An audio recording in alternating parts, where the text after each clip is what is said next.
नमस्कार. Indian cuisines healthy फॅडमध्ये तुमचं मनापासून स्वागत आहे. आज आपण बनवणार आहोत अगदी खमंग, कुरकुरीत आणि मसालेदार वांग्याचे काप. ही रेसिपी इतकी सोपी आहे की एकदा करून पाहिल्यावर पुन्हा पुन्हा करावीशी वाटेल. भाकरी, चपाती, वरण भात आणि तोंडी लावायला हा प्रकार एकदम मस्त लागतो. चला तर सुरुवात करूया. सगळ्यात आधी आपण लांब जांभळ्या वांग्याच्या साधारण अर्धा ते पाऊण इंच जाडीच्या गोल चकत्या करून घेऊया. चकत्या खूप पातळ करू नका, नाहीतर फ्राय करताना तुटू शकतात. आता या सगळ्या चकत्यांना दोन्ही बाजूंनी थोडीशी हळद आणि चवीनुसार मीठ लावून घ्या.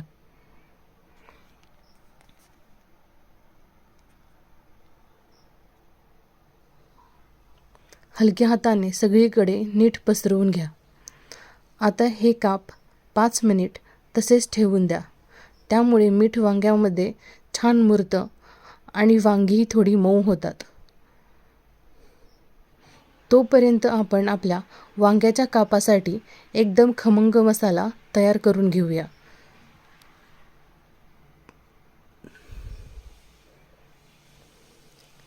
एक मोठ्या भांड्यात 4 चमचे रवा घ्या. त्यामध्ये 2 चमचे बेसन, 2 चमचे तांदळाचे पीठ घाला. इथे एक छोटी टीप सांगते. हे प्रमाण वांग्याच्या कापांच्या संख्येनुसार कमी जास्त करू शकता आणि तुम्ही वापरत असलेल्या चमच्याच्या आकारानुसार ही प्रमाणात बदल करू शकता. आता मसाल्यामध्ये घालूया चिमटभर हळद, चवीनुसार मीठ, 1 चमचा गरम मसाला, 1 चमचा धनेपूड, अर्धा चमचा जिरेपूड आणि अर्धा चमचा लाल तिखट. जर तुमच्याकडे बैंगन मसाला असेल तर 1 चमचा जरूर घाला. त्यामुळे वांग्याला खूप छान चव येते. हा मसाला ऐच्छिक आहे, पण घातलात तर रेसिपी अजून मस्त लागते.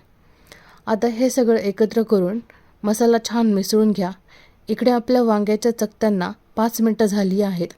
आता एक एक चकती घ्या आणि तयार झालेल्या मसाल्यांमध्ये दोन्ही बाजूंनी हलक्या हाताने घोळवून घ्या. मसाला चकतीवर व्यवस्थित बसला पाहिजे. हलक्या हाताने दाबून लावा, म्हणजे फ्राय करताना मसाला निघणार नाही. अशा प्रकारे सगळे काप तयार करून घ्या. आता गॅसवर एक पॅन ठेवा. त्याला थोडंसं तेल लावून गरम करून घ्या. पॅन गरम झाला की सर्वात आधी वांग्याचे काप कडेने लावा आणि नंतर मधल्या भागात ठेवा.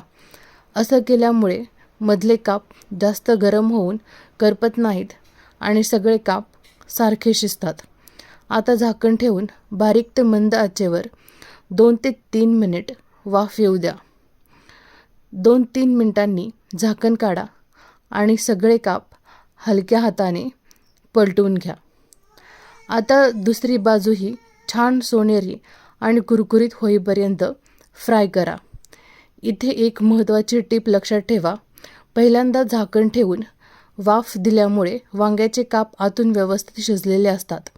त्यामुळे दुसऱ्यांदा पलटल्यानंतर अजिबात झाकण ठेवू नका. जर पुन्हा झाकण ठेवले तर वांगी जास्त शिजतात, मऊ पडतात आणि कुरकुरीतपणा राहत नाही. म्हणून दुसऱ्या बाजूने झाकण न ठेवता बारीक आचेवर साधारण 4 ते 5 मिनिट छान फ्राय करून घ्या. बघा किती सुंदर सोनेरी रंग आला आहे. बाहेरून एकदम कुरकुरीत आणि आतून मऊ. अगदी परफेक्ट वांग्याचे काप तयार झाले आहेत. आता गरमागरम सर्विंग प्लेटमध्ये काढा. ही भाजी चपाती, भाकरी, वरण भात किंवा अगदी तोंडी लावायलाही अप्रतिम लागते. घरातल्या लहानांपासून मोठ्यापर्यंत सगळ्यांनाच ही रेसिपी नक्की आवडेल. तुम्हीही ही रेसिपी घरी करून बघा आणि कशी झाली ते मला कमेंटमध्ये नक्की सांगा. व्हिडिओ आवडला असेल तर एक लाईक करा.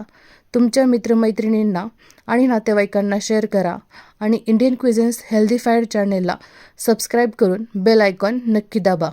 तसंच पुढच्या व्हिडिओमध्ये तुम्हाला कोणत्या भाजीची हेल्दी आणि चविष्ट रेसिपी पाहायला आवडेल तेही कमेंटमध्ये नक्की सांगा. पुन्हा भेटूया अशाच नवीन चमचमीत, टेस्टी आणि हेल्दी रेसिपीसोबत.